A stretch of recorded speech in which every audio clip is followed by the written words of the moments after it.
तो आज पूरी दुनिया में इजराइल जैसे देश ने एक जो मिथ्य थी उसको तोड़ दिया है कि जनसंख्या के आधार पर यदि किसी देश की जनसंख्या बहुत ज्यादा है तो बहुत ज्यादा पावरफुल माना जाएगा। ये पहले हुआ करता था, ठीक है, जब आदिम जनजातियां रही होंगी, जब इंसान अपने रहने खाने के लिए एक जगह से दूसरे जगह पर बार बार पलायन करता था या परिवर्तन करता था, एक तरह से कहे खाना बदोश वाला जीवन। मंगलवार के दिन इजराइल जैसे देश ने लेबनान के अंदर तकरीबन 3,000 जो पेजर होता है, मोबाइल के पहले भी लोग पेजर से एक दूसरे से बात करते थे, उसका एक निश्चित दूरी में ही कनेक्शन होता है, ठीक है। और तो लेबनान में जो हिजबुल्लाह के सदस्य थे, जो आतंकी थे, जैसे मतलब एक ही समय पे 3,000 पेजर में विस्फोट होता है और तकरीबन 10 लोग मारे जाते हैं और तकरीबन 3,000 तक लोग घायल होते हैं। ये पूरे गल्फ कंट्री में जो है सनसनी फैल गया है। उसके बाद जांच पड़ताल चली कि अरे कैसे हो गए। और आप ये भी जानते हैं कि पिछले लंबे समय से जिस प्रकार से युद्ध हो रहा है इजराइल और फिलिस्तीन को लेकर, फिलिस्तीन में जो फिलिस्तीनियों के लिए लड़ रहे हैं वो जो एक आतंकवादी जो संगठन है जिसे आप हमास के नाम से जानते हैं। हमास कहता है कि मैं फिलिस्तीनियों अपने भाइयों के लिए, उनके खून के बदले के लिए मैं लड़ रहा हूँ। और किस प्रकार से तमाम इजरायली सैनिकों को, वहां के सिविलियन को बंधक बनाकर, हॉस्टेज बनाकर उनके रिहाई के लिए तमाम तरह की चीजें मांगे, उसके बाद भी उनको मार दिया गया, ठीक है। और आप देखे भी होंगे सबसे पहला जो अटैक था वो हमास के द्वारा था और इजराइल ने बस रिटेलिएट किया है।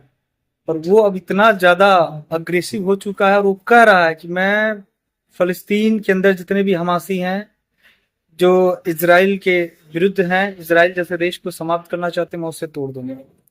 उसके बाद ये सनसनी फैली, पूरा लेबनान दहल उठा, ठीक। हिजबुल्लाह के जब आतंकी मरने लगे तो दहल उठा कि इतना बड़ा षड्यंत्र आखिर कौन कर सकता है। तो दुनिया जानती है इजराइल के अंदर जो उसके स्पाई हैं, जो जासूस हैं, जिसे मोसाद के नाम से जाना जाता है, बहुत ही तेज हैं। पता है आपको, जब जर्मनी में म्यूनिक का ओलंपिक हुआ था 1972 में, तो यही थे जब इजराइल के 11 से 12 खिलाड़ियों को मार दिया गया। पूरी दुनिया में खोज के मोसाद ही एक ऐसी एजेंसी थी, खोज के सबको मारी।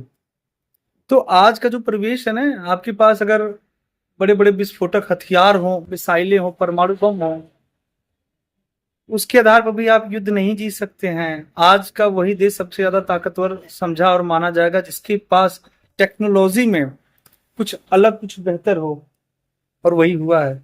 सोचिए, जब इस पे सारे देश जो गल्फ कंट्री के जितने भी कह सकते हैं हितैषी हैं, फलस्तीन के, हिजबुल्लाह के, ईरान के, लेबनान के, तेहरान के, उन्होंने कहा अरे भैया ये तो गलत हुआ है, अब बताइए ये किसने बनाया है। तो बाद में पता चला, अरे यार ये जो पेजर तो ताइवान की कंपनी बनाई है।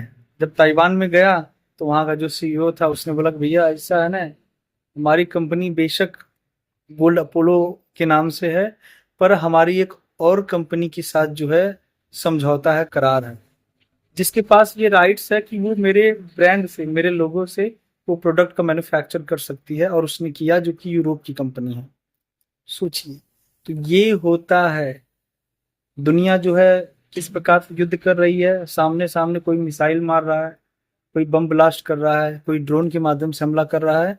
और इसराइल का जो मोसाद, जो स्पाई एजेंसी है, उसने इतने इतने डिप्लोमेसी तरीके से घर बैठे बैठे कई बार में जो है सिलसिले वार तरीके से बम विस्फोट करती है। उसके बाद 3,000 विस्फोट।